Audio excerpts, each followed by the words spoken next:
The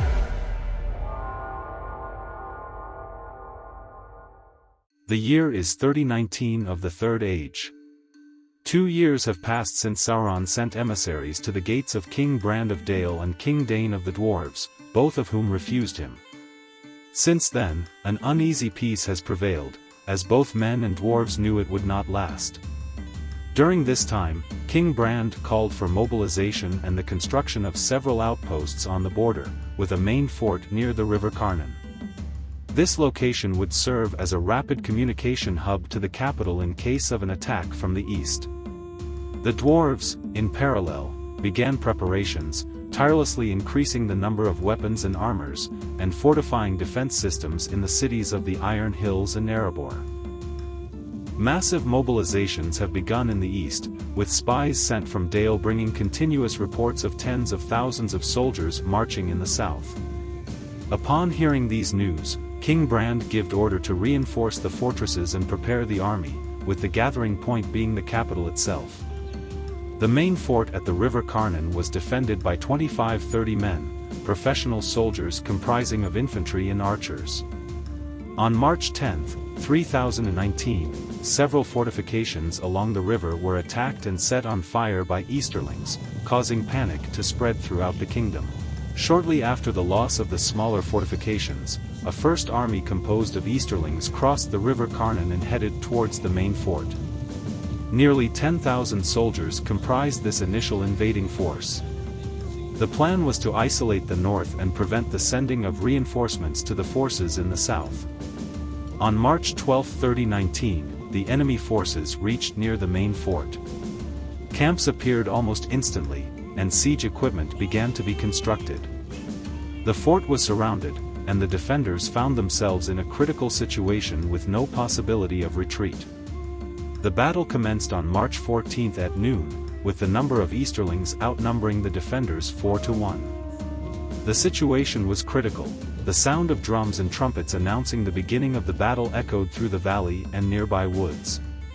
The noise of thousands of soldiers marching simultaneously frightened the defenders. Siege ladders and towers began to make contact with the walls. Soldiers started to pour over the defenders, and an intense fight erupted inside the fort.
The battering ram struck the gate relentlessly.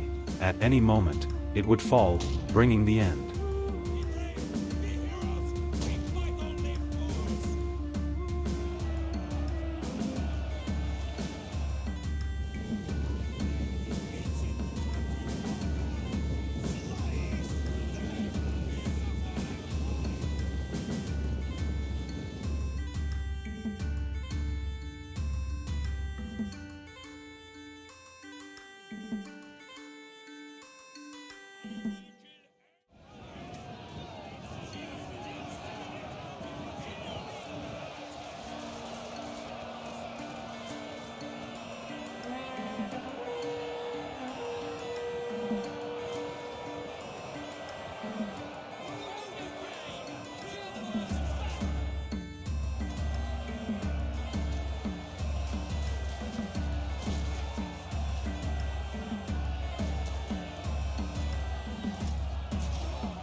damage was mounting. The gate collapsed, and the people of Dale began to be pushed back due to the overwhelming numbers of enemies. Siege towers reached the side walls where defenders were fewer. Archers drew their swords and tried to bolster the front line.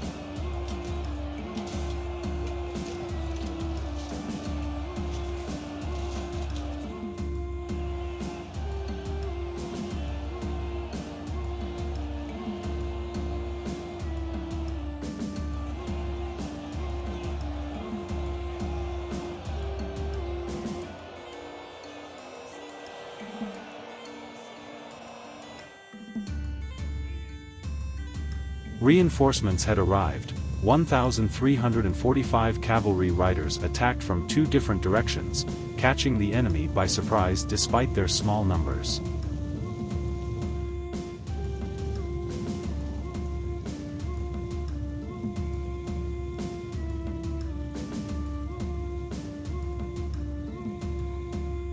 Panic began to spread among the Easterlings. Within minutes, the lines of archers began to dissolve. Those fortunate enough fled back to their camp.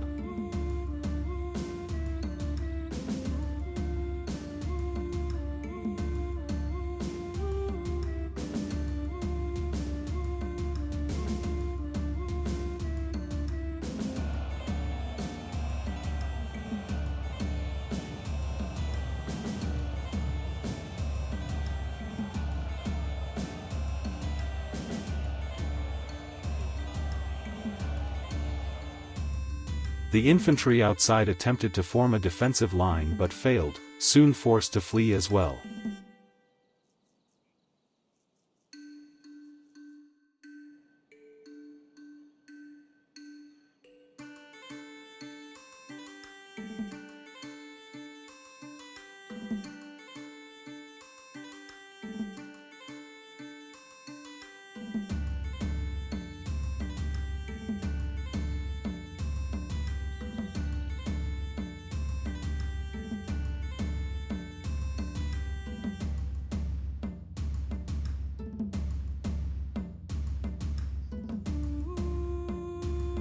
Much of the cavalry dismounted and entered the fort, some scaling siege ladders and towers, others charging through the gates where the fighting continued unabated. Additional groups of riders circled around and entered the fort on horseback. The balance of power shifted dramatically, turning the defenders into attackers.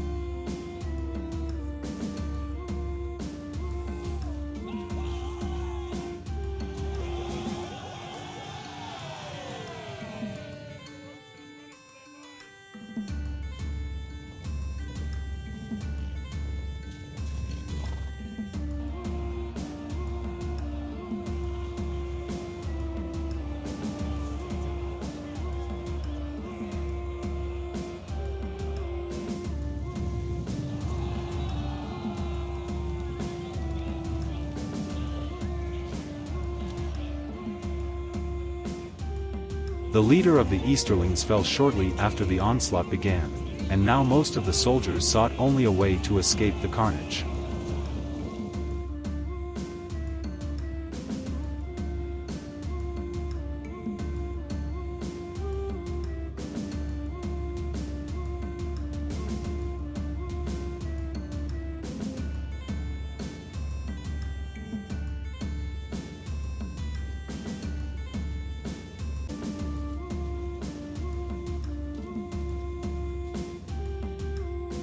The blood-stained fort with its destroyed gate and thousands of dead bodies remained in the possession of the people of Dale, who named it the Red Fortress of the North. Due to the large number of enemies in the area, the extensive damage sustained, and the dire situation of the fort, it was abandoned the following day. The survivors, numbering around 2,154 including the reinforcements, fled towards Dale on March 15.